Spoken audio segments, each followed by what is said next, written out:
This meeting, Go ahead, sir. this meeting is called to order. I know we try to start at 6 o'clock, and there may be circumstances that might prevent those who register for the meeting to attend. I also would like to remind commissioners to unmute their video so we can have their full presence in the meeting. I want to thank those of you who have decided to attend this meeting. As you know, we cannot have a meeting without a quorum, and a quorum means 5 out of the 9 current commissioners.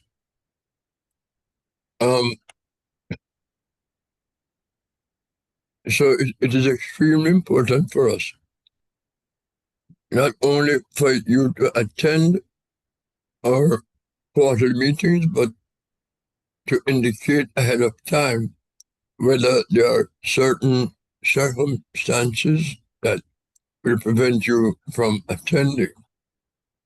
We can understand that, and in the event we're unable to have a quorum, we would like to know ahead of time so we can plan accordingly. I really appreciate your cooperation in this matter, and you can either inform Ms. Madigan, Ms. Dekja, Vice Chair Maxine, or myself, or all of us. I think knowing ahead of time gives us an opportunity to make a decision before we get to the meeting. You must also bear in mind that there are non-commissioners who have an interest in our work, who attend our meetings, and we should respect their time and their interest and ensure that we are not letting them down, because if we let them down, we are letting down our community. Thank you for that. On the agenda today, we have Roki doing opening remarks, but I would like to reframe that to invite the executive director to give us a briefing on plans for August celebration of Caribbean Heritage Month in Maryland. I understand that the executive director will have to leave the meeting before the allotted time, and we want to make sure that the important information that he will share with us is available to all of us at this time. So unless there are any objections to switching the agenda around a little bit to accommodate the executive director, I will therefore invite the executive director to address the meeting at this time. Mr. Chairman, I'm not sure, so I defer. Would we do we have to formally make a motion to make a change to the agenda? So I would say in that event, if it is so, then I'll make a motion to amend the agenda so that the very last topic where we would have discussed the Maryland Caribbean Heritage Month celebration, that we amend the agenda to have that discussion be the very first discussion in today's meeting. While I have no problems considering such a motion, I would like to inform that we never had a motion to adopt the agenda as is. Okay. And therefore there is some flexibility in whether we adjust the sequence of items to be discussed in the agenda as we go forward. Okay. But every time we have to make a change in the sequence of items discussed, we would have to have a motion to do so. So I think the chair has the prerogative of making those changes along the way. Got If it. I'm wrong, I don't think we have a parliamentarian in our group who might wish to correct me if I'm wrong. But if I'm wrong, I'm open to any procedure going forward. I would simply add to it that you're correct that, there wasn't a motion to adopt the agenda. We typically, and minutes, we typically don't really do that. But I do think that it would be a good thing for us to do going forward, because I think that McSween's position is a good one, and we should be mindful of that. This is an easy agenda shift, but we may have something in the future that would require more serious. And I'm not taking away from what your contributions are, Mr. Walker, but I'm just saying, like, it may be something that requires us to shift because of the nature of the topic of discussion. And so we should lean on the parliamentary procedures as our governing structure. Okay, thank you for that, Commissioner Buckley. That's very important. So as to protect us forward, let me suggest a motion, and some member of the commission may wish to move it, that we adopt the agenda and give the chairman the option of making changes as necessary to accommodate the procedures of the meeting.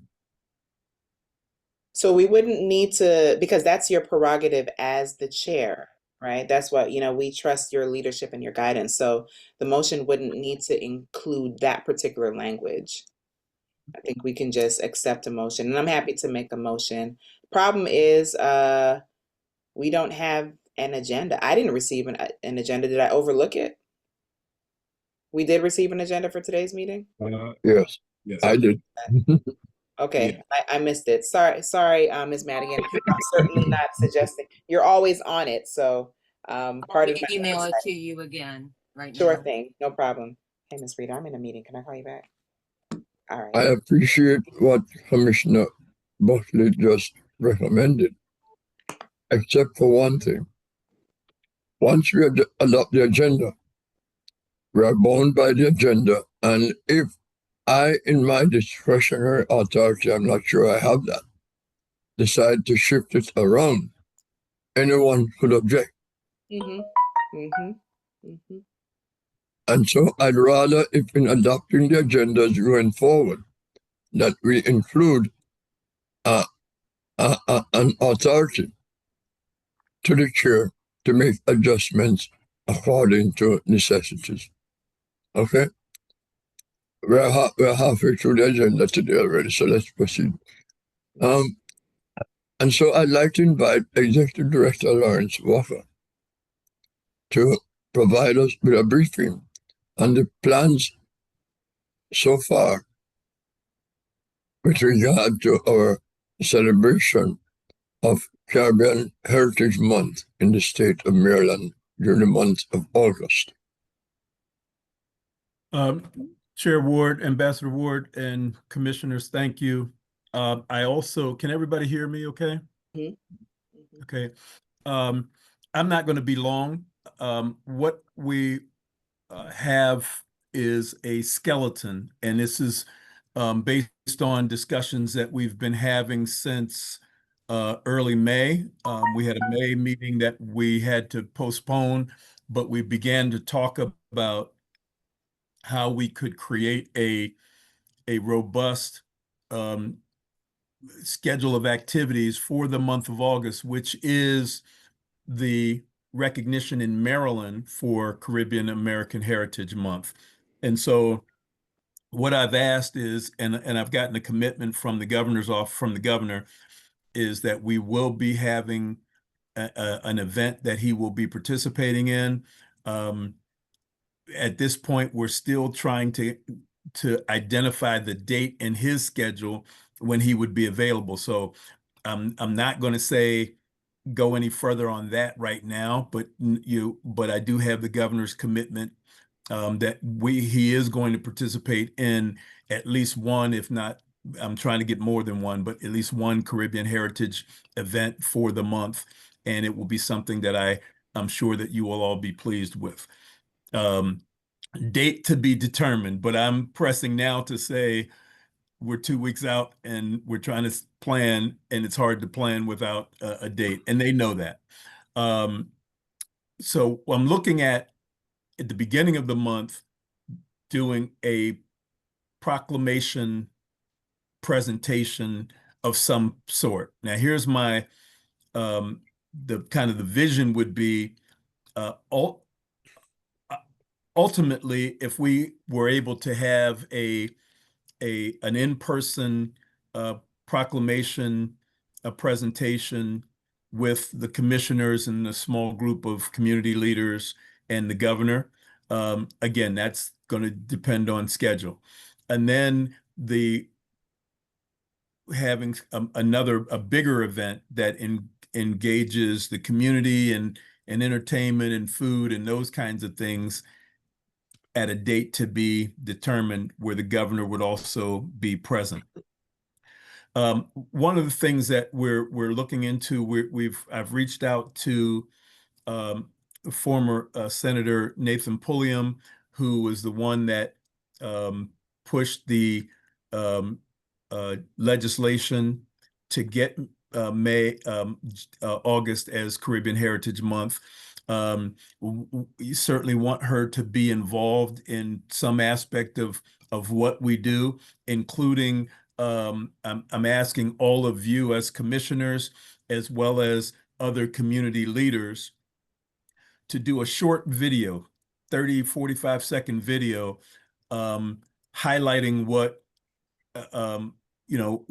what your Caribbean heritage means to you, or why it's special, or something that, or what what is special about the Caribbean, something in your own words that allows us to do in our comms department to put together a social media blitz that every week we'll be dropping different videos. So for example, on week 1, we have a proclamation announcement, and that goes out, and then a few days later, there's a video blitz on social media that is 3 or 4 commissioners in one drop doing an announcement about Caribbean heritage. And then the next week, we have another group, and it's either a mixture of commissioners and community leaders and elected officials, and do that every week during the month, so that everybody is seeing and hearing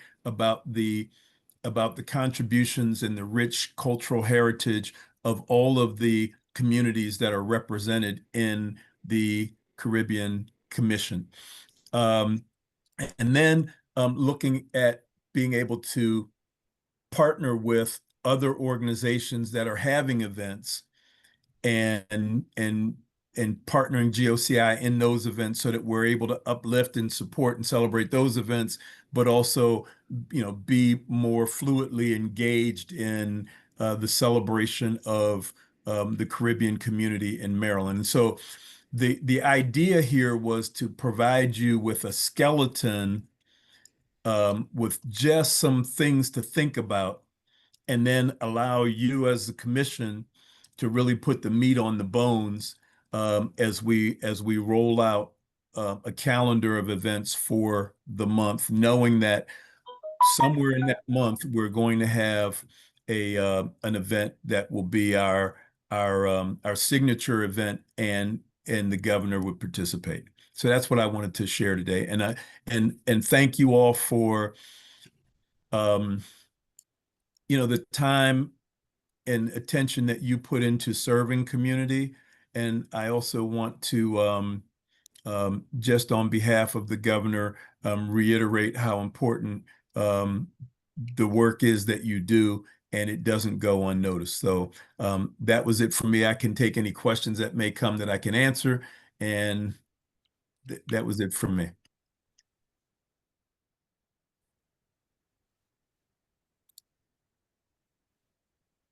I have a question, Dr. Walker. Just, oh, go ahead.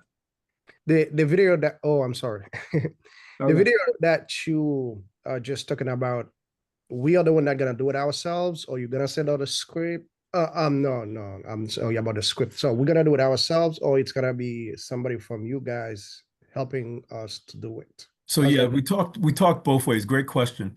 We're going to send out a guidelines of, all of us have, cell phones and or computers that have videos. We're all on video now, right?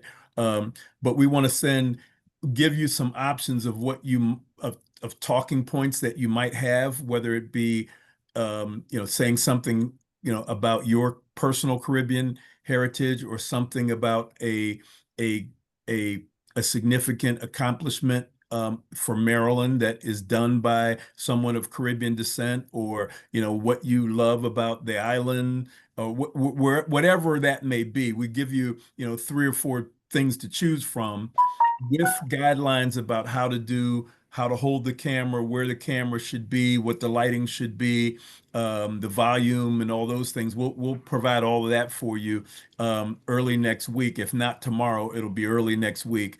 And again, 4 or 5 different things, so that everybody's not saying the same thing, but everybody's providing a flavor of, so think about the outsider that's watching this video and seeing 4 or 5 different people highlighting something special that educates the community about the Caribbean and the contributions.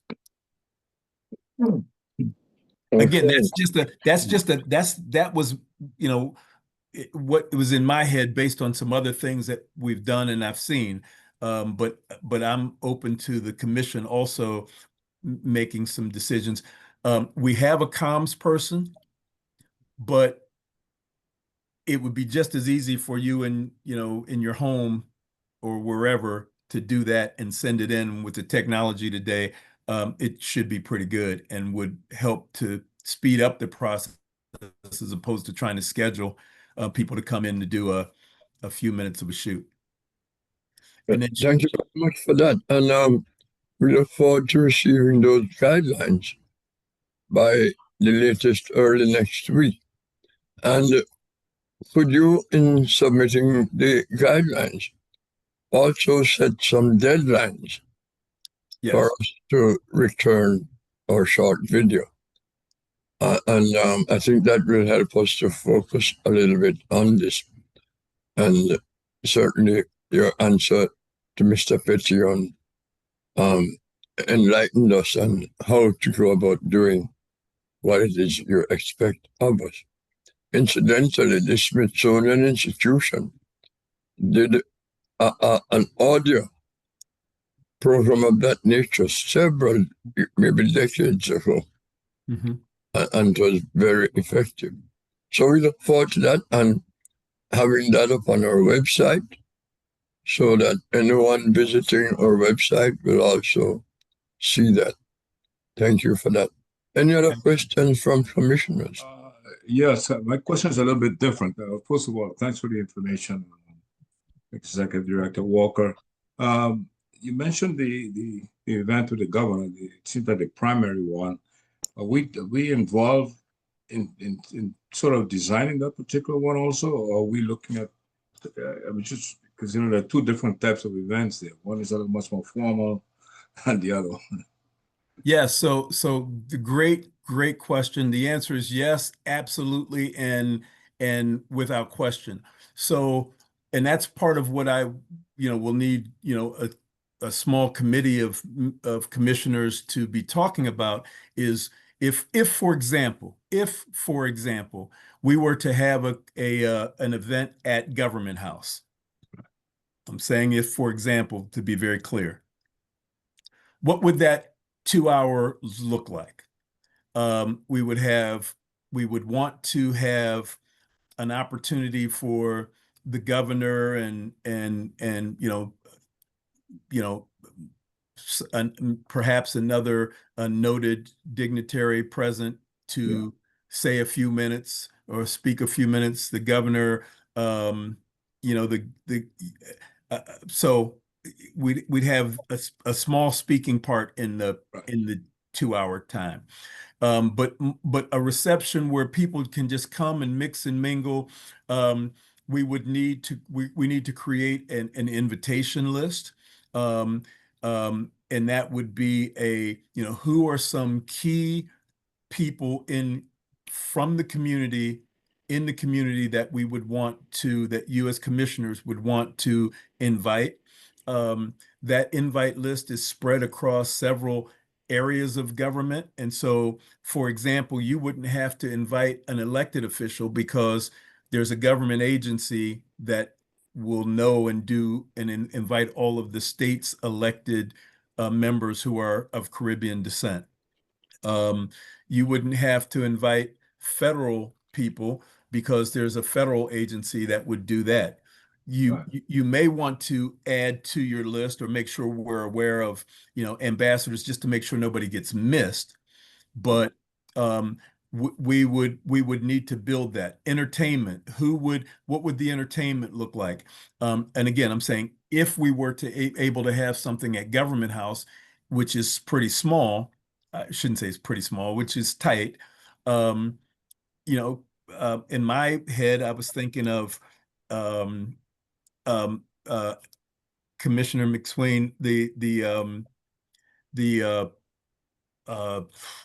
Sunday at the International Church Service, the Yeah. lady that played on the timpani drum. Yeah, it's still fun. Yeah. Steel drums, having something like that, and maybe another instrument or vocalist. In other events we've had, younger, high school, choirs and things. So the entertainment, what that looks like, and that could be something that could happen as soon as you walk in the door. If there's music playing, which is what we've done for other events, there's music playing just throughout for an hour. Right. And then from that, we shift into a program and the mix and mingle. It would be great to have food, light food, but we also would need to identify a restaurant or two that would be willing to sponsor that portion of the day. And so we need to identify, that. And so it'd be great to have a small committee of people understanding what we're trying to accomplish so that we don't have to iron all of that out here in this meeting. Right. Right.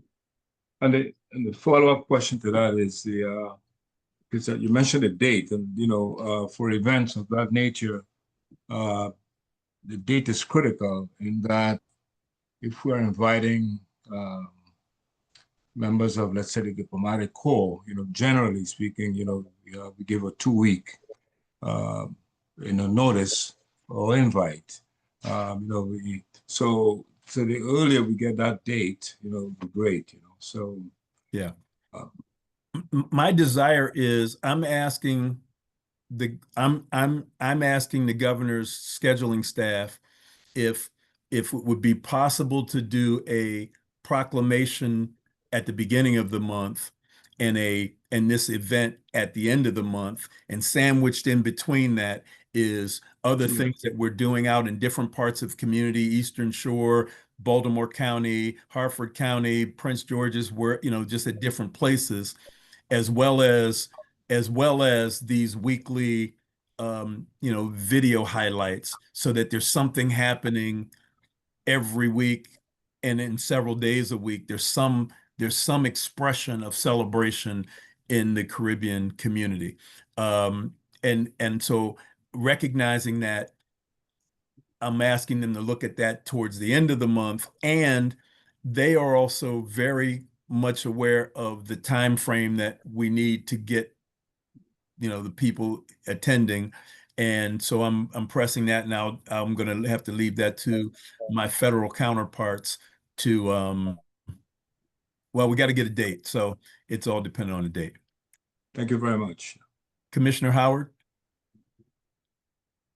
My question was around the videos that I know I think I remember Commissioner McSween and myself did videos last year. Will you be reusing them so that I wouldn't, well, I not creating a new one?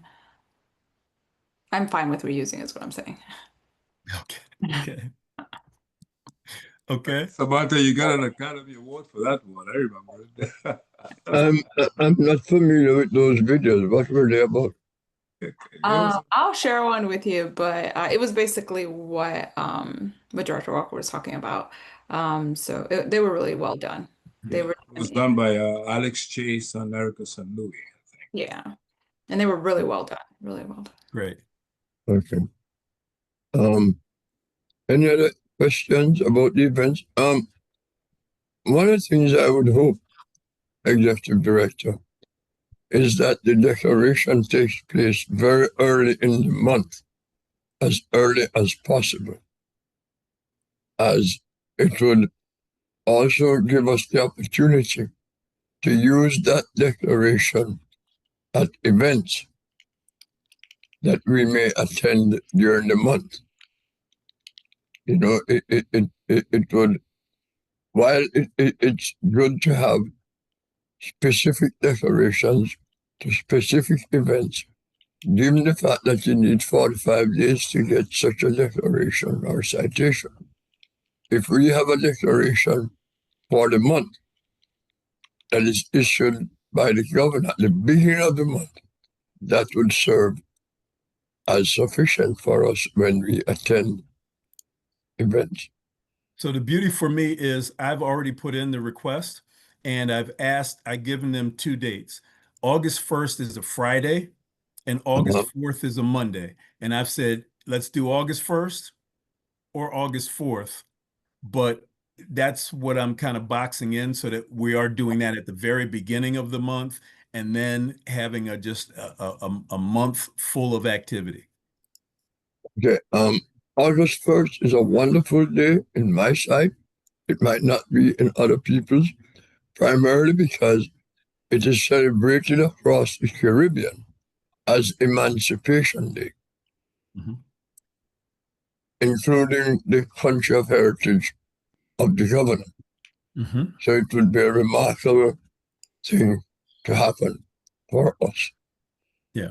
So it's going to be up to the governor's scheduling team. So again, it's not something we can resolve here. But I know, but perhaps you could remind them. August 1st is celebrated in the English-speaking Caribbean as Emancipation Day. And we've done that in the request. Okay, wonderful. I saw a video, I don't know how many of you have seen it, of the governor and the first lady singing one of Bob Marley's songs for some African event. It was circulated on social media. Yes, that was the Essence Fest last weekend. And I'm looking at that, something like that is what I recommended. And also there's a video on the governor's social media with him cooking with his mother. And they're talking about the Caribbean heritage as they're cooking. And I can only wish I could cook like that. So I would love for you to share that. I'll make sure that Cheryl gets that out to you as well. Yes. And any other comments, any questions for the executive director? If there are no others, we thank you very much for your information that you've shared with us today. And we are looking forward to celebrating August as Caribbean Heritage Month for the citizens of Maryland. I just want to note that you indicated that we don't have to worry about invitations to Caribbean elected officials in Annapolis, and you will have that list. Yeah. Also, I would like to recommend that on the day of the declaration, that former Senator Shirley Nathan Pulliam be specially recognized by the governor with some formal type of recognition. I don't know what that could be. Absolutely. But I leave that up to the governor and the governor's office. The governor knows Senator Pulliam very well. She helped to mentor him during his early political career and so on. And we are eternally grateful to her for having the foresight of wanting to have a special month recognizing Caribbean heritage in this state of Maryland. So I hope there's a possibility that the governor can have something special in recognition of that. Absolutely. Thank you all. I have a quick question. Yes, yes. I was gonna ask the performers that would be attending. So, is there cost associated with them coming, or it's gonna be still like pro bono, or they're gonna come as volunteer? Can you give me that? I'm not sure I was clear on the question. The performers, the one that gonna play music or singing. Oh yeah, yeah. So what we do in this office across all of our commissions, everything is done as volunteers and or in sponsors, in-kind sponsorship for service. All right, thank you. Mm-hmm. Very good question. Thank you. Yes. Okay, with that, Executive Director, we thank you. And whenever you find it most appropriate to leave, we are not pushing you out, but feel free to make your exit whenever you wish. I've got a 7 o'clock meeting. I've just been back to back, so I'm going to step away now. Okay, Thank you. you're welcome. We also had in our agenda remarks from our administrative director, Miss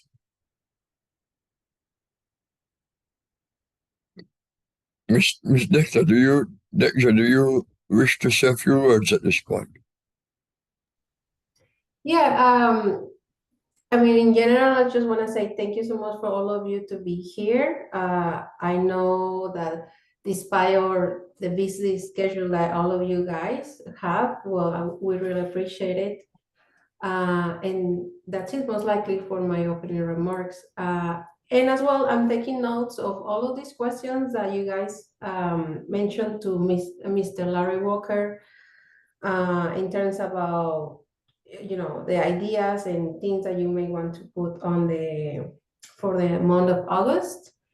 If you guys have any question in the future, just let me know and we can share any other suggestions, ideas. Like I say, this meeting as a whole is to brainstorming, to gather all these ideas from what would you like to put, for example. And yes, I feel confident that we can work on something later to celebrate the month of August.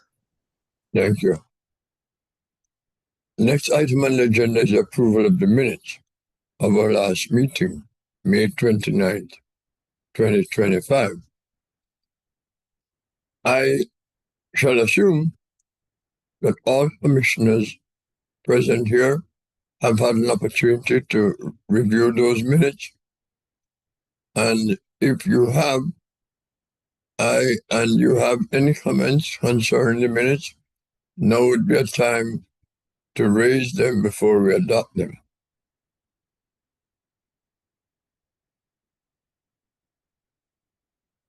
As chair, I have no issues on the minutes. I can only say that the minutes clearly reflected the discussions which took place in the meeting.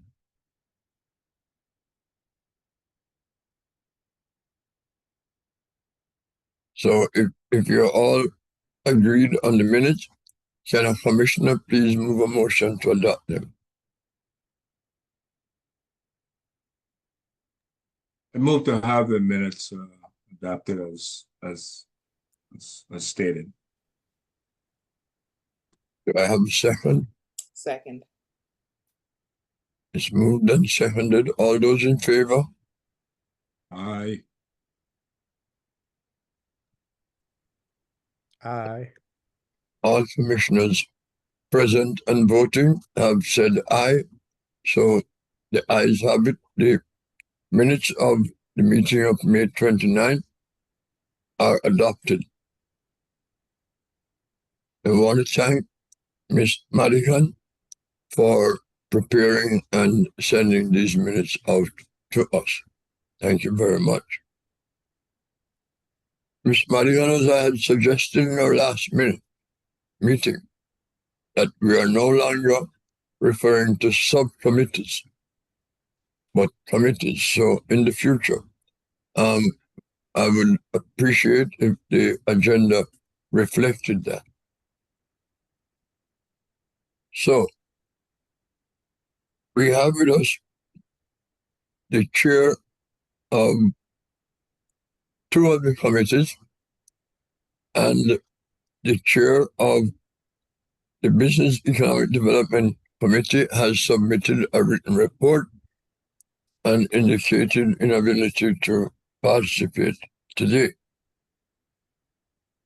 I don't know if we have received a report.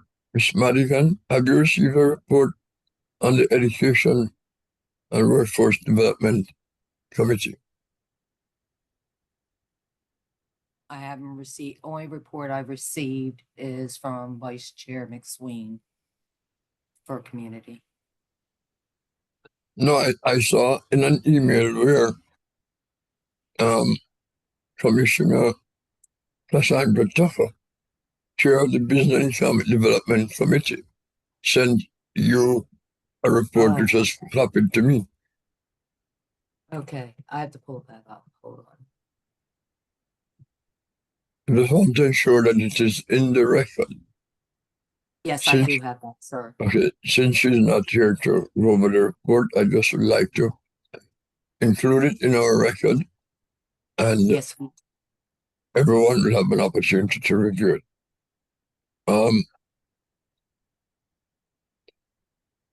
I don't know if the Education Workforce Development Committee has submitted any report to anyone.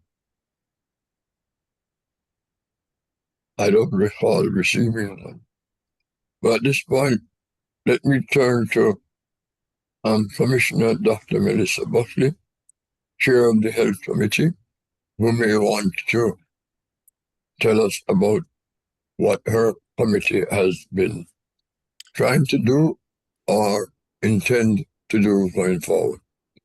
Thank you so much. I'm going to be very brief because unfortunately I intended to reach out to Commissioner Howard after our last meeting, but things were very busy on my end as I was preparing for a conference in Jamaica, conference and research. And so there will be an update at our next meeting. My sincerest apologies. Thank you. Commissioner McSween, do you have a report? Yeah, I did submit a report. I'll just give you the highlights. I had to categorize under engagement recap. I had a meeting with the president of CE&J Solutions, Ms. Candice Boykin, and the chairman of the board, Isaac Botang. And the purpose of that meeting was to explore partnership opportunities for an upcoming event that they're having entitled Kicking Goals for a Change, which is a soccer event that's being held on July 12th, 2025. We had extended discussions on it, and the fact that she was having a lot of challenges getting sponsorships and wanted to know what role can we play in supporting it. The challenge she's having is that it's the same weekend with the DC Baltimore Carnival. So pretty much, everyone that would have been willing to support in terms of food and some other, other thing that she would have wanted, She's pretty much unable to get them, but I'm still working with them on trying to get some of those things so that her event will be a success. The newly elected county executive, Aisha Braveboy, will be in attendance along with some other dignitaries. The key discussion points, as I said, was this: she was looking for co-sponsorship and endorsements of this inaugural program. But she did mention she had some conversations with Chief of Staff Yancey, and this young lady is a very, very active individual in the community. So moving forward, anything that we can do to assist would be fantastic. Talked about community promotion, mobilizing support from local Caribbean youth groups and organizations. All of this is in my report. Further down, we talked about I attended the Caribbean American Interfaith Service along with yourself and the Executive Director Walker and Chief of Staff Yancey and Director Decha. So we did that. We did read out the proclamation there, which you did. And I was asked, in fact, the capacity that I'm in, on a voluntary basis to do an event plan and the management for the grand finale of the Caribbean Heritage Month celebration on June 28th at the MLK Library. Though it was done in DC, the predominant number of people are from Maryland, and as a result, that was one of the reasons I was asked, and the event was a tremendous success. And all of the fine points are listed in my report, but that's pretty much it.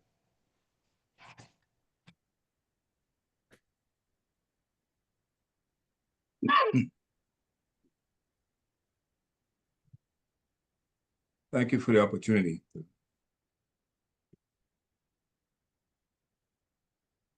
Thank you for that report, Commissioner McSween. I'll just supplement that a little bit by adding that on the 29th of June, we presented a citation, well, two citations, one to the church and one to the interim pastor of the church at the interfaith service. I made those presentations, and our executive director also brought a few words of greetings. And we were very pleased that Chief of Staff Yancey and our administrative director, Ms. Decha, were also present for this event. I received excellent feedback and appreciation from organizers of the event that we participated. There was also another event in Montgomery County where this was the Caribbean American History Month declaration by the county executive, Mark Elrich, and both the executive director and myself were present, and the executive director made some remarks about the commission and Roki and the governor's objectives. So there are a number of other events which we were not able to cover, and I have a policy really not to bring the commission into representational duties at commercial events, and there are many commercial events during the month of June. I also have an invitation which the Vice Chair and I have yet to have a full discussion with the person who invited us to a backyard filming event. Films on the Caribbean by a Caribbean filmmaker in Maryland. As we go forward, I want us to continue our outreach throughout the Caribbean community. Our outreach didn't begin or end with the month of June. It won't begin or end with the month of August. It's year round. And so whatever opportunity for us to do outreach to the community, representing the commission, we will do so. Many of you are already familiar with the fact that the Jamaica Association of Maryland will be celebrating Jamaica's 63rd anniversary of independence in Baltimore. And I can share information on that with the commissioners. Last year, Commissioner Buckley read a citation for that event.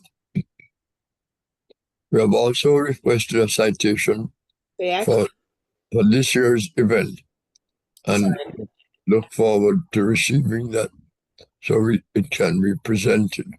Ambassador, quick Yes. correction here. I was there indeed to represent our commission. They didn't give us the opportunity to read a citation. I had to be absent the first time in decades that I've been absent, but I thought it was all set that you would read the citation. No, that didn't happen. We told you that at the next meeting after that, but yeah, didn't happen. I guess they only wanted to hear from you. No. And I will have to chastise them on that whichever commissioner is there to represent us must be given the microphone. I will remedy that for any future situation like that one. There was something else I wanted to. Jamaica's 63rd anniversary of independence will be held the end of July at a church in Maryland also. I will send something out to everyone, so those who wish to attend may do so. Last year, I believe it was Mr. McSween. Mr. McSween. Yes. Was it last year we presented a citation? Yes. Well, we don't have one for this year. But of course, doesn't mean we shouldn't be in attendance. Right. Okay. I would like to, at this point, although we're dealing here with committees, reports, and otherwise, I know our chief of staff, Mr. Yancey, always has something to say to us that is quite valuable. And he's not on the agenda formally, and I don't know if he wants to speak now or later in the meeting. Yes, Chair. Thank you for the opportunity. Just very briefly, as Commissioner McSween was referring to C&J Migrant Solutions event this Saturday. C&J Migrants was founded by Candace Boykin, a Jamaican immigrant, and she provides services for a diverse group of individuals from whether it's from Hispanic and Latino countries, African countries, Asian, just a wide range. And so, as Commissioner McSween said, this event is this Saturday where you can attend both. The event starts at 10 o'clock, but at 9 o'clock, the county executive will be speaking. We have a citation from the governor where some of the commissioners from other commissions will be present in there to present it, and we invite you as well to be present there if you are available to be there for the picture as we present that. And so I just wanted to share that briefly. I will step back and turn it back over to you, Mr. Chair.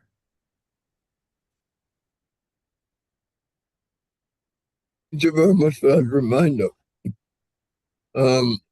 Yes, I think perhaps a circulation could be made by Ms. Decker to all the commissioners, or from Ms. Madigan to all the commissioners, on the details of this event and afford them the opportunity to attend. I can do it if it's okay. I have the flyers and all of that, so I can go ahead and initiate that if that's okay. Okay, our vice president, our vice chair has just volunteered to do that. Appreciate it. Okay, thank you. I look forward to receiving it. Our next item on the agenda on the old business has to do with the Carnival and the Caribbean Festival in Baltimore. I know there was an attempt in earlier discussions to set up a literary event at that event, and the organizers of the Carnival, primarily Commissioner Elaine Simon, had offered us all the facilities that we would need to have that display at the Carnival. As far as I understand, we have not been able to take advantage of that offer, and therefore we will not have that type of presence. I also know that the executive director has been in direct contact with Commissioner Simon, and if I'm not mistaken, maybe Mr. Yancey or Ms. Decker could let us know whether he will be presenting a citation to the Carnival organizers on that day. I know that was in the discussions between him and Commissioner Simon. Yeah, no, don't worry. I'm not sure Mr. Yancey if he's going to attend, but at least me and my understanding also Mr. Larry Walker will be there attending on Sunday with the citation as well. Okay. Anything to add, Mr. Yancey? Are you involved with that? I have nothing to add. I do want to advise that I believe Cheryl Madigan may have had a hand raised for a point of order or clarification. Oh, sorry, I missed that.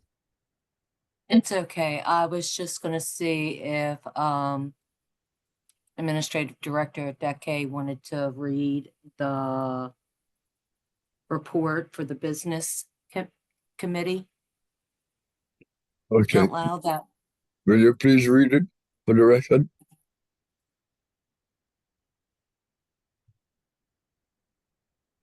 Are you going to read it? Okay, can you? Who's going to read it? Administrative Director Decha was gonna read it. Okay, please go ahead and read it for the record.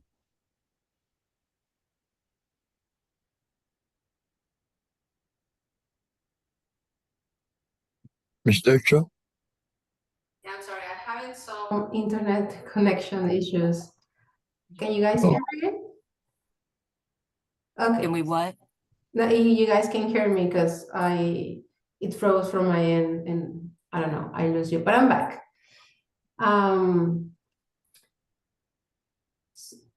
The report, we're talking about the same report of the business, right? Just to make sure, because it was breaking out. I'm sorry. Okay, so I'm gonna start. So based on the report of the chair, Cassandra Toppler on July 8, 2025, the overview says, since the last public commission meeting, the Business and Economic Development Subcommittee has not made formal progress toward our state objectives.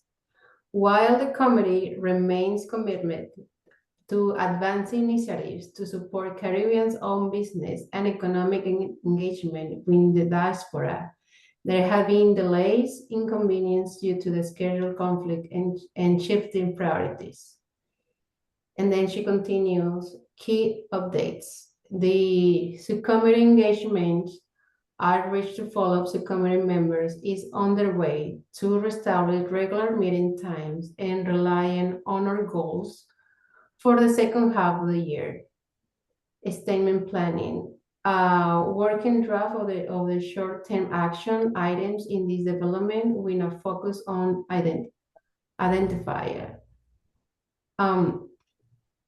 Just one question. Can you guys see my screen? Because I'm not sure if my connection is good right now.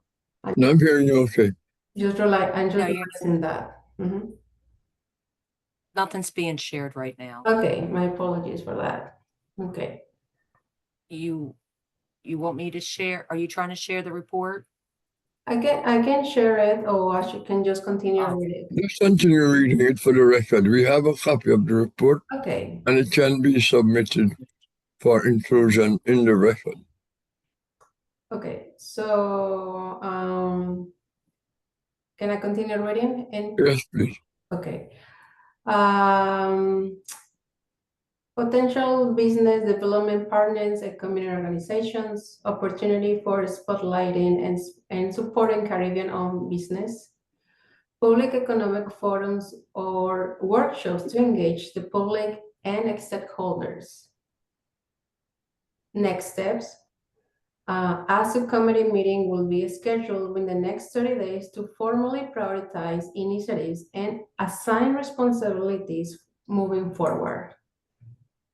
And then there is another section that says challenges. Limited ability of subcommittee members has hindered momentum. No community engagement or problematic activities has occurred since the last report.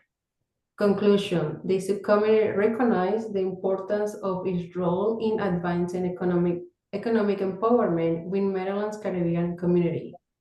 While progress has been limited in the recent months, renovate efforts will be made to recognize and implement initiatives aligned with the Commission's mission. Thank you, Commissioner Cassandra Toppler. Thank you for reading it for the record. Of course.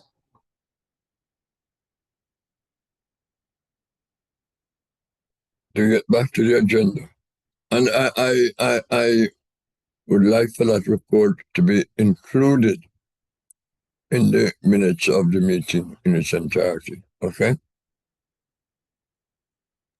Yes, of course. Under the next item, new business, should be discussion of the bylaws. I think we have some work to do before we can bring it to this level of discussion within the commission meeting itself. And I would ask Chief of Staff Yancy, who is most familiar with these bylaws, to engage in a conversation with myself and any other commissioner who wish to participate. Maybe we can do a Zoom call so we can go through the bylaws in more detail and make some determinations prior to full adoption within the commission meeting itself in the formal setting. I hope Mr. Yancey will agree to that. I know he will, because he's always putting himself on the line to serve us. Thank you, thank you, Ambassador. How Yes, can you I'll be more than possibly- happy. And Administrative Director Deja will also, we will both be avail ourselves for that conversation in any way to help with the bylaws. Right. I know you wouldn't refuse us. You couldn't after that introduction.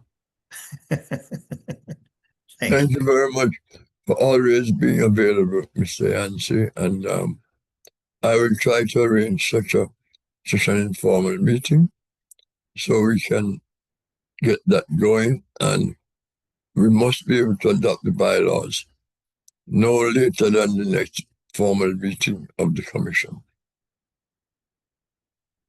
And I'm sure all commissioners will agree with me. At least I hope they will, that this should be one of our priorities going forward. We already discussed the Maryland Caribbean Heritage Month celebration discussion. And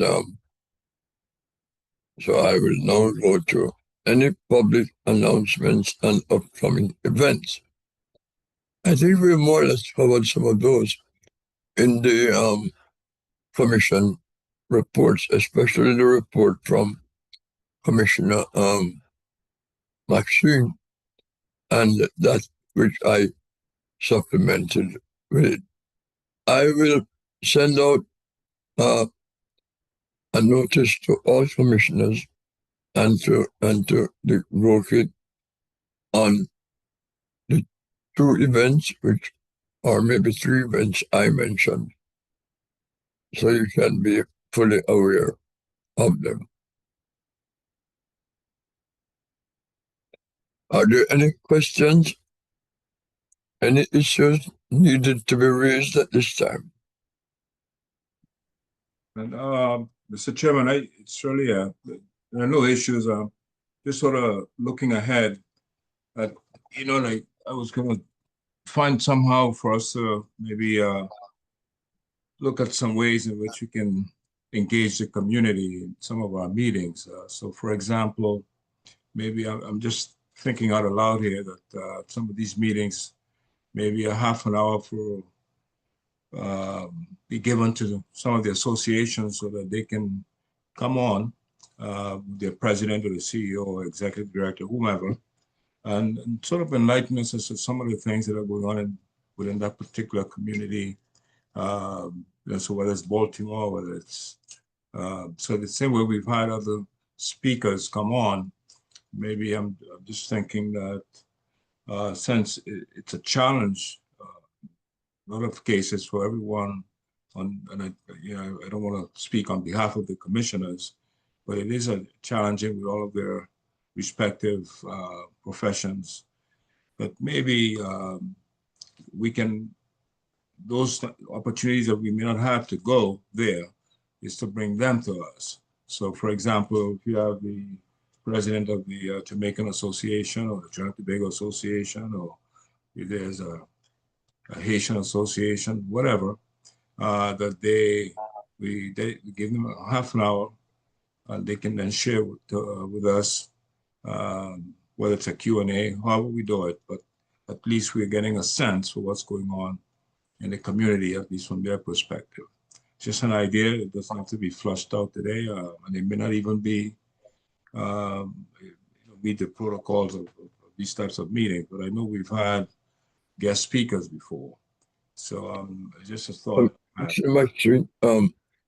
I understand what you're saying. I remember earlier this year or late last year, we had attempted to include a non-commissioner in the discussion, and we were told that the rules of the commission does not allow that direct intervention.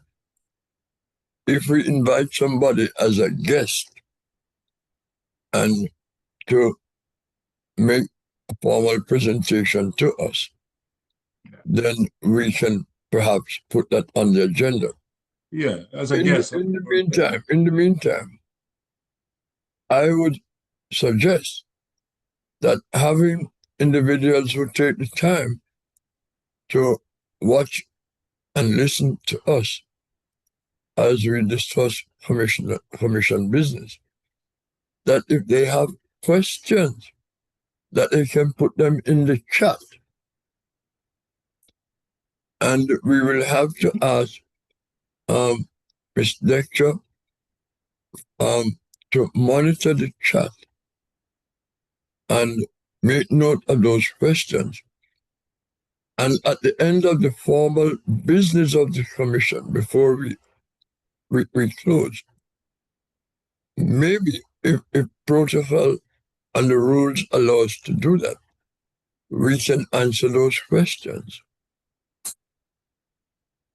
I will have to receive guidance from Roki on what we can do and what we cannot do. But I think, in due respect to those who visit us, we should afford them the opportunity to pose questions via chat to the commission. And perhaps, maybe not now, Mr. Yancey, but maybe sometime later, you can advise us as to what is possible and what is not allowed. Yeah, because I'm primarily, it was just a thought, if we can't quite find the time to get there, maybe they're guests. We're not talking about open mic, in other words. We're actually inviting them with some specific, agenda item for them to discuss. I understood that very well, Commissioner McSween, and that is separate and apart from having those in the audience being given the opportunity to ask us questions. Right. I think they should be afforded that opportunity. I don't know if the rules allow us to do it, and I will seek guidance on that. In terms of inviting special guests, we can certainly do that. And we will predetermine what issue they intend to raise so we can be prepared to respond to those issues accordingly.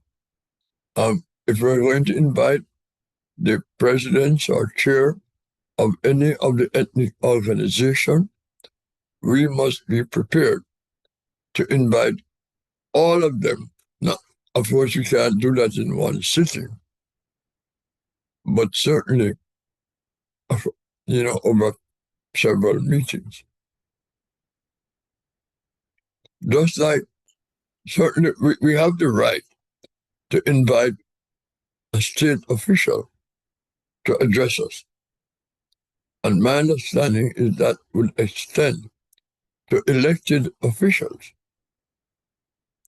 But here now we're talking about community representatives. I don't know that we have the authority to do that. I will seek advice on that. Again, it's open business. So I'm just throwing out an idea that. No. I am not pushing back on idea. I'm just saying that I need guidance from Roki. Agreed. As to what we can do and what we cannot do with regard to something of that nature.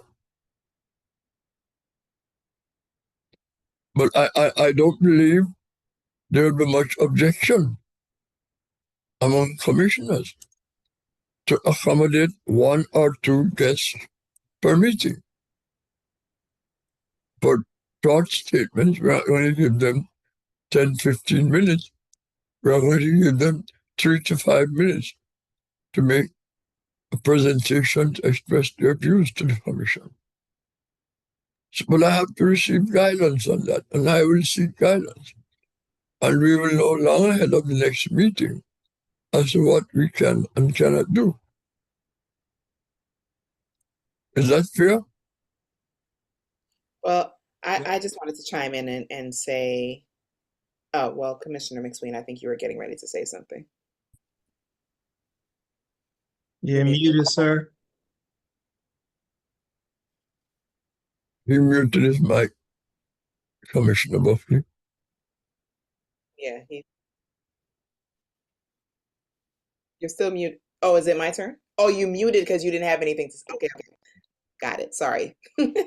I was just briefly going to say that I can appreciate the, the wisdom and seeking the correct information from our administrators. But I do want to go on record and just say that sometimes it has felt that we are unable to have organic conversations and interactions with I mean, yes, we are the commissioners, but we are all members of our community. And it feels like there's a hard line that we cannot cross lest we get our hands slapped. I mean, we have several visitors, one in particular who comes to every single meeting. And it was at that last meeting when, because I did not remember the policy, but it was at that meeting where I said, well, I'd love to hear what John McKenzie has to say. And that was, was shut down based on the policy. So I just want to go on record and say that while we are all here to obviously do this work and follow the guidelines, from my perspective, sometimes it does feel unnatural even to engage with members of our community. Let me respond to that really quick. Engaging with our community should, for the most part, but not exclusively, take place at their meetings. Many organizations have monthly meetings, and I can assure you, many of them would accommodate having a commissioner or commissioners attend one of their monthly meetings to give them a brief on the commission and to answer questions from their members. That to me is a far more effective way of engaging with them. Most of them meet sometime on the weekends, whether it be a Saturday evening or Sunday afternoon. So if you know our community organization, please feel free to reach out to them. Yeah. And maybe invite yourself to one of your meetings. But in this format that we have for the commission meeting, the rules really don't operate that way. I recall, however, in our original commission, we had live meetings. And at the end of our business, we were able to take questions from the floor, from those in attendance. Of course, COVID relegated us to Zoom meetings, and now virtual meetings have become the norm. So I'm saying we have a chat, and perhaps we could engage some of those in attendance. Through the chat, they can ask questions which would be collated and taken at the end of the formal business. And we would ensure that a period of time, 15, 20 minutes, be set aside at the end before we close the meeting to respond to the questions in chat. If we do that, it will be a great leap in engaging with the community directly at our meetings. I see Mr. Yancey had something to say on this. And Chief of Staff, Yancey, do you want to take the mic at this time? Yes. There are multiple ways of doing similar to what you're saying. The key thing is your agenda. Your agenda is created in advance which provides notice to the commission of the business that's going to be conducted. And so within your agenda, if you want to have, what people have done and this and other commissions, they have guest speakers. And they may say, this speaker will come out for this topic, Right. and or speak for 5 minutes or 10 minutes. That helps to keep an orderly flow.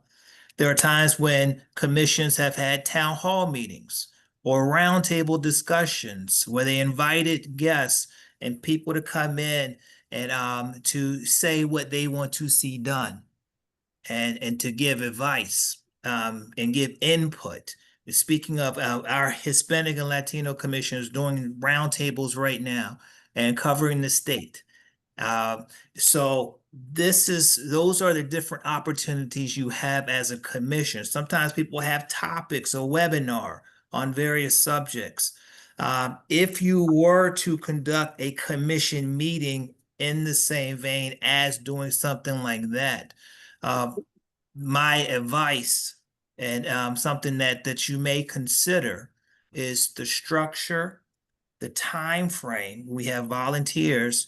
I mean, not volunteers. We have employees of the state who are here, and then also what that outreach is going to entail. Once you open the chat up for responding to questions, then it's a matter of who's going to answer those questions. Which questions are you going to consider? What type of questions are you going to be addressing or saying no to? Are you in the position of answering questions of policy? This is a public record of what you are doing here today. And so that is the caveat of some of those types of forums. That's where the planning is involved. That's where the agenda is involved. Use my password. How you are going to field those questions, who will be answering those questions. Will you be answering matters of policy, which we typically do not do as a commission, because our commission is geared to advise the governor. So this is the format of the Commission on Government Affairs. So, I'm sorry, the Commission on Caribbean Affairs. So again, your agenda. You can set up town halls. You can have guest speakers. I see Dr. Buckley, Commissioner Buckley with their hand raised. Yes. Yes. Before I get to you, Commissioner Buckley, I just want some clarification from Mr. Yancey. Certainly, the town hall style meetings is appealable to me. And certainly I hope to other commissioners. And also roundtable discussions. When we speak of those formats, are we talking about meetings separate and apart from our formal quarterly meetings? I see you nod your head, but the record taker will not be able to record your response. Yes, usually those town halls are set up in a way where you have questions, you may have panelists, or you may have the round table where you have 10, 15 people who are invited and say, what is, for instance, what our Hispanic and Latino commission is doing, where they are asking questions about, it might be housing, it might be workforce development, and getting feedback from the community of what they see and what they would like to see. Even sometimes proposals for laws, for legislation. But that's where the commission gets that information from the public and then advises the governor, advises our office. Okay. No, It would be more, it would be more listening to members of the public rather than answering questions, because they're going to have issues with regarding to state policies, etc., etc. And we are not empowered to really answer those kinds of questions. But we are empowered to record their views and their concerns and to present that in some form or other to the Well- appropriate authorities in the government.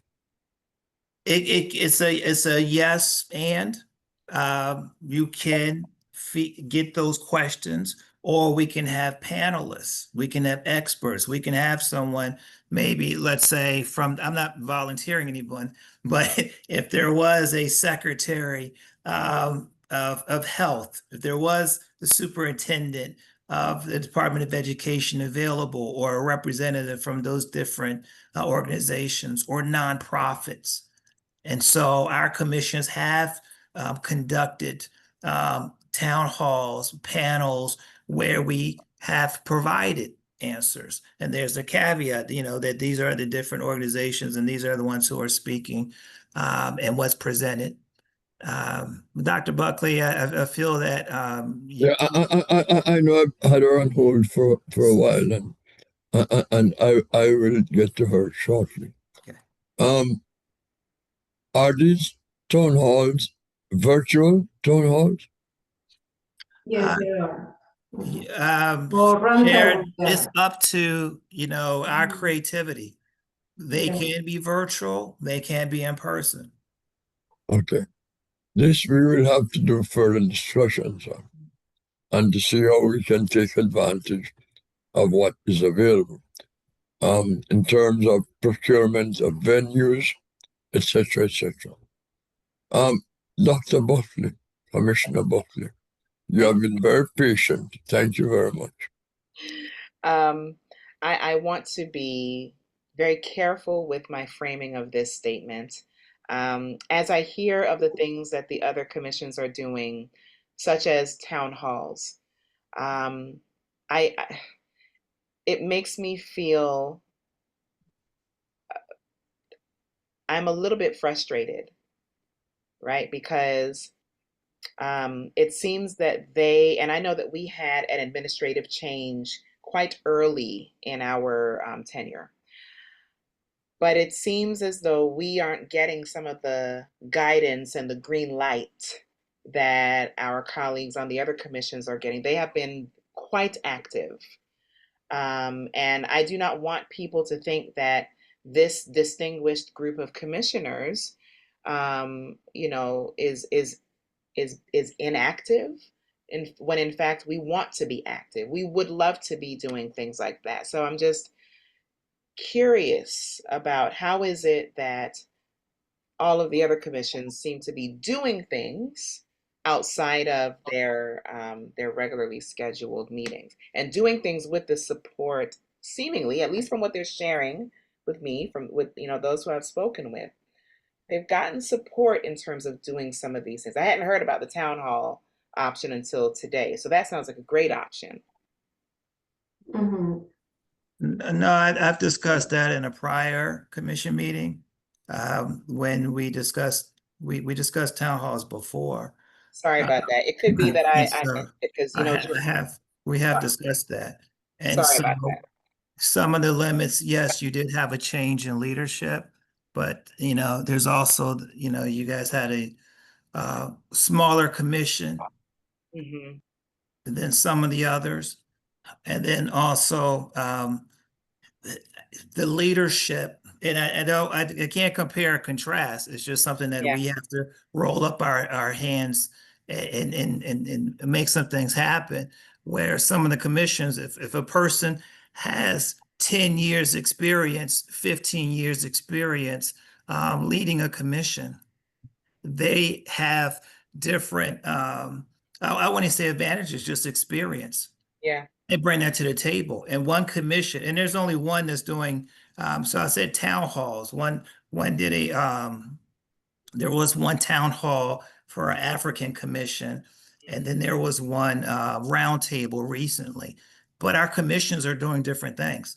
Right. So whether it's advocating legislation, whether it's doing events, it's up to that commission's unique personality, the chair, the relationship between the chair and the other members, whether they, so there's so many different dynamics. And We please have don't to focus on what we are going to build and then run from there. And I'll just end with this. Thank you so much for your response. I want to be really, really clear that my comments are certainly not to point fingers. You know what I mean? It's just, I'm just being very transparent in saying, and even though I've identified what seems as support that the others are getting, I am not suggesting that we have not been supported. I'm simply saying that it sometimes it just feels a little bit frustrating because I feel like we have not been able to move certain things forward. If I may just say something here, If, I think Mr. Yancey raised a very important point. The Latino Commission, for instance, has 21 members. No, Just they have 15 right now. Pardon me? They have 15 right now, sir. Now, I'm- but they had 21 They up had to 21, and so they had the opportunity months ago. to set up committees of 5, 6 people to work on different events. We have had the lowest number of commissioners of all the commissions. Now, with new executive order, all commissions will be on the same playing field with 15 members. As of today, we still have 9. Mhm. So we are waiting on 6 new members to join us. And just consider, we have 4 committees with 15 members. We can easily have 3+ members on each committee. That will enhance our capacity to do some of the things we would like to do. Yeah, We but can't, wait a minute. We can't carry water in a bucket from the well when the bucket has holes. And our incapacity, if you look at even our current committee structure, maybe we should reduce it to 3 committees and concentrate on 3 types of issues instead of trying to do everything and end up doing very little of anything.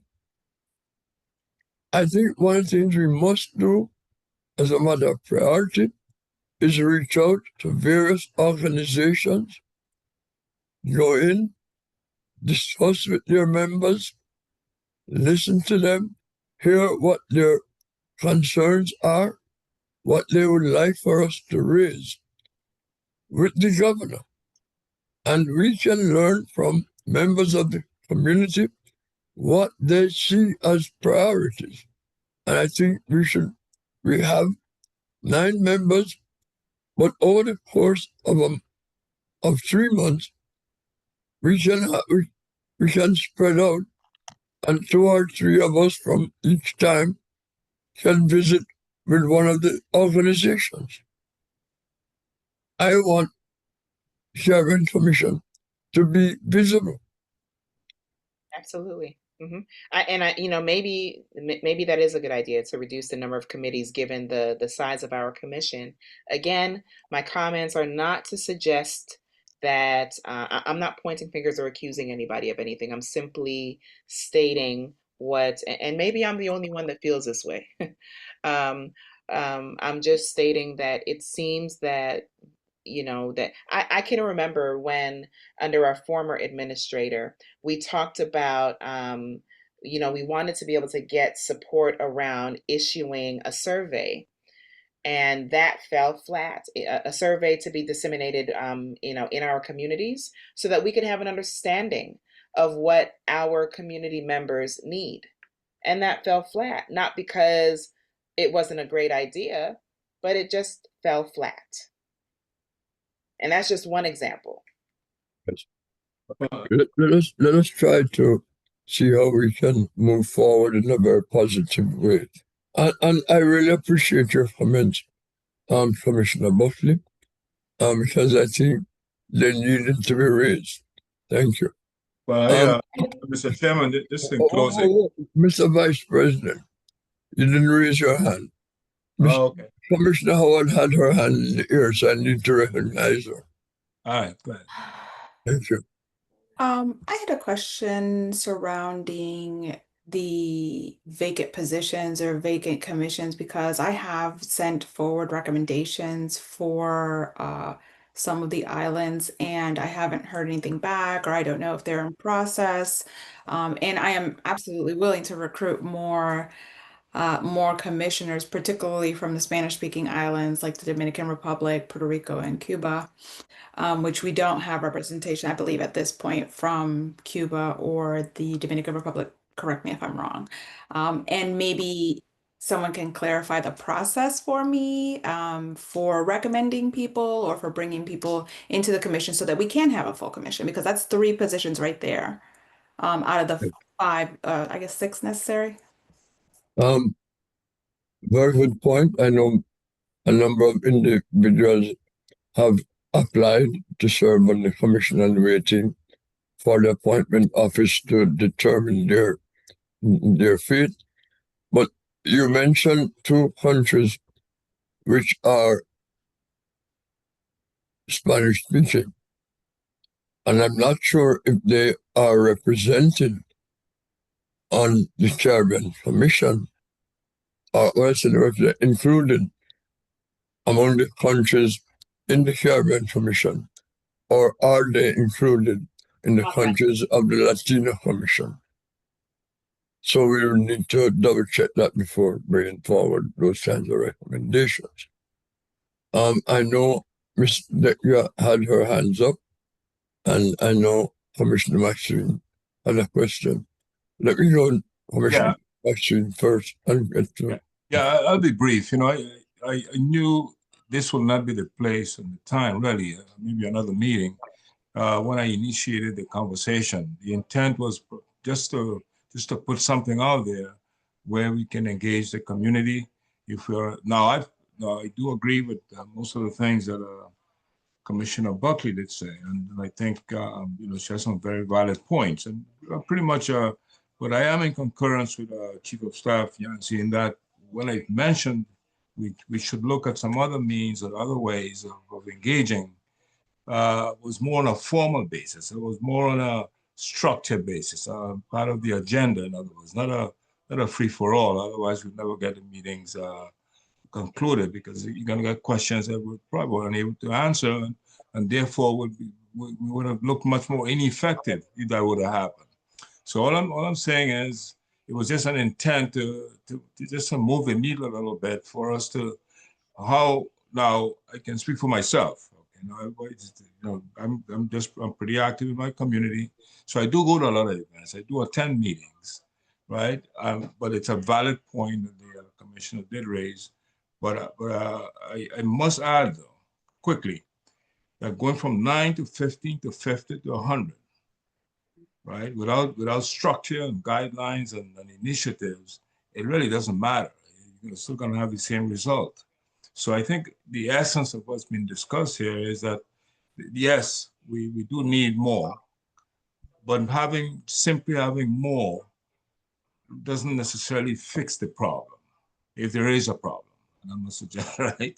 So some of the things so whether we go from 1 committee to 3 committees, if we don't do the things that we're supposed to be doing, you're going to still have the same problem, except that now you're dealing with 15 people as opposed to 9. So I am saying I think we're all on the same page in essence. And maybe it does require us to break out into some committee to come up with some structure that maybe the chair and chief of staff and the executive director and director Decha could say, okay, this is a great idea. But I'm not suggesting in any way, on record, that we have this open mic, if you will, while we're having our meetings. It has to be structured along the lines of what our chief of staff suggested. Let me just respond quickly to that before I get to you, Ms. Decker. First of all, we are restricted in terms of individuals to serve on committees. I don't know of any committee that we have right now that can really be called a committee. because you don't have more than 2 people on the committee, 3 at the maximum. And of those 3, if there are 3, individuals on one committee are also serving on two other committees. So numbers do matter, Mr. McSween. Numbers do matter. When you have an additional 6 individuals, you can expand the work of each committee. You can also bring new ideas to the committee with the additional members. And I think that's important. The other thing, I was hoping to hear from you that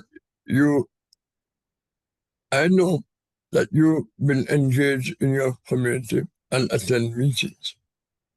So I thought you would endorse that for all commissioners, which is what I suggested that we do.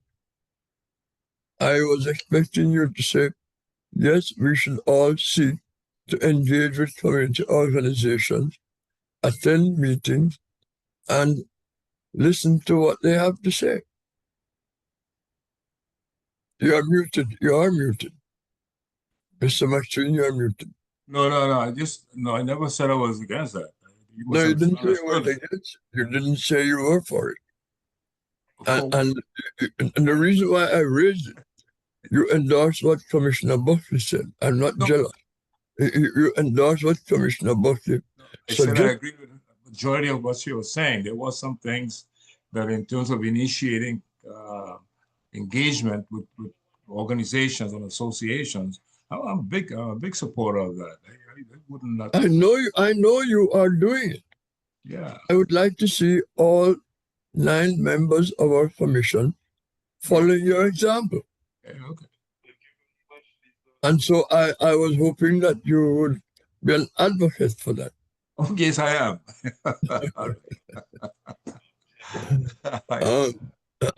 Thank you. Thank you right. for the clarification. It makes me feel better. And now, Ms. Dexter, you've been waiting patiently. Yeah, thank you. I did not want to be mean and interrupt somebody, right? I have different thoughts of these several questions that I have seen from Commissioner Buckley and the rest, right? Like Commissioner Samantha Howard. But let me just say and be clear, right? We are open at any type of event program that the Caribbean Commission wants to bring to the table, to the point that if we see the necessity, we would like to discuss the option to this event.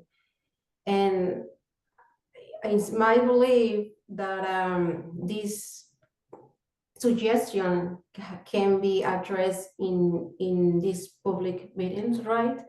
Over a motion. So I will say that if you have anything that you may want to discuss, I'm pretty sure that the chair and vice chair will be open to hear you. And additionally, I will say to consider the option to open a motion if it's needed, right, during these public meetings. Another thing I would say in terms about your question, Commissioner Howard, about how is these appointments and everything involved, right? Well, in way about who can be applied and everything, well, we're gonna follow what the executive order, the new ones that was released this year, says about the nationalities, right, of the Caribbean heritage and everything. They address plenty of nationalities and territories. So whoever who wants to join, right, and say, oh, I have this background, I have this heritage, right, can do it. Just to follow, right, like it say in the executive director of what is the list of the Caribbeans, right, heritage. In terms about exactly how is the process, well, I think you all are aware that there is an option on the BOSI website where any individual who's interested can apply, submit their resume and everything. And then eventually the appointment department is the one who have the final decision to say, okay, this is individual who passed all the filters, right? And that's all right now what I have in mind. It was a lot of questions, but Thank you. I can see only those two right now on top of my head. Thank you. Thank you. Commissioner Howard. Commissioner Howard, unmute. My apologies. You did answer one of the questions about what countries are considered Caribbean.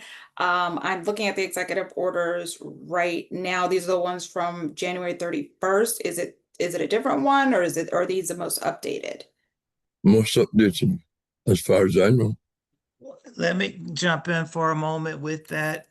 The executive order is our guidance on there, but the appointments office as well as with our assistants. So if somebody does consider themselves, let's say, to be Caribbean, or someone considers themselves to be, because we have those conflicts where somebody may consider themselves to be from Hispanic, but is listed in the Caribbean. We have Middle Easterners who say, no, is this African, or is this African, or is this Middle Eastern? So we leave it open. And Ambassador Ward and we had this conversation one time in a commission meeting previously, and I know it's a lot to take in, but those lines are very difficult to draw. And so we have room for people, if somebody was Puerto Rican and considered themselves part of this commission or part of Hispanic commission, we take those applications. There are people who may not be of that diaspora, who have tremendous amount of research or contributions to that community. Those individuals can apply as well. Some people put their birth is or country of origin is United States and don't disclose any group that they particularly identify with, but they have a tremendous contribution or record of contributing. They are welcome to apply for these commissions as well. And just for the record, I did it does include Cuba, the Dominican Republic, and Puerto Rico for this commission. Right, Okay. but what I'm saying is that it's wide open. No, I get what you're saying. I just Okay. wanted to answer that question. Right, but if those individuals apply the African Commission or Hispanic Commission and said they felt that they could, serve in those commissions as well, and state in their application their interest and their background, we consider it. Thank you. Mr. Fitzgerald. It's fun. Commissioner Fitzgerald. Thank you, sir. It's funny to talk about that. I think I remember the last time I met Commissioner Samantha. We have a open discussion about that. I think what Dr. Berkeley was talking about, we're talking about numbers, which is very important. And then in that regard, you can see how the Hispanic gonna make more progress because they have more options to have numbers in the Hispanic committees and the Caribbean committees. So it's easy for them to get together to make more progress than the rest of the committee in that regard, or the Middle East, like Mr. Yancey was talking about, versus Africa. So, and then we were talking about, how some group, they have this privilege of, they can be white at the same time, they can be Latino. So, which is another, advantage that they do have, a lot of other country don't have. That's mean it's women. I know Mr. Yancey said it's a little bit, controversial in that regard. So it's or maybe a little bit sensitive to talk about it, but it is what it is. So when you have more people and then have this kind of options than the other, don't have, of course, they're gonna, have more progress in different way. That's what I wanna pass on. Thank you very much. Thank you. Any other issue or any other comment on the current issue? I think if not, we are right up against clock in terms of the end of this meeting. I must tell you, I enjoyed the input of commissioners in this discussion. I welcome the input of the Rotary staff who contributed richly to this discussion. And I think there's quite a bit for us to chew on going forward. And I am looking forward to hosting our first town hall. And I also look forward to having the additional membership on the commission, the vacancies filled as soon as possible. I will implore Rotary to advise the appointments office that the Caribbean Commission should not be treated as a stepchild. Okay? That we expect to be treated with full respect in having new members appointed to our commission. This executive order was issued in January, and I know Rotary has been trying to move this forward, and the holdup, as I understand it, is in the appointments office.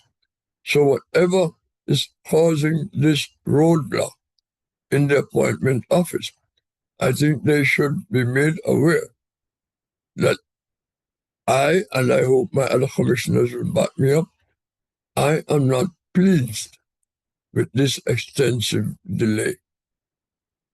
I expected at a minimum that new appointments would be made by the end of June. And we are now a third of the way through July, and I haven't heard of any new appointment up to this point. I'm disappointed, and I would urge Rotary to let our disappointment be known to the appointments office. We have a job to do, and we want to get on with it. So, unless any of the commissioners object to what I just said, I would hope that it be representative of the entire commission, at least of those who are here presently. And so, on that note, I'd like for someone to move for adjournment of the meeting. And again, I want to thank, before you do, I want to thank those in the audience who joined our meeting, some at the very beginning, some came in later. But I want to thank you for your interest in the work we do and your presence here. Help us to make our case for what we would really like to have accomplished. Thank you very much. Now may I have a motion to adjourn? I move to adjourn today's meeting. Moved by Commissioner Buckley. Do I have a second? A second. Second by Commissioner Howard. All those in favor of adjournment? I see all hands are up. Thank you very much. The meeting is adjourned.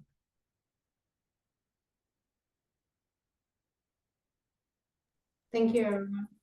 Have a good evening and thank you. Thank you. Good night.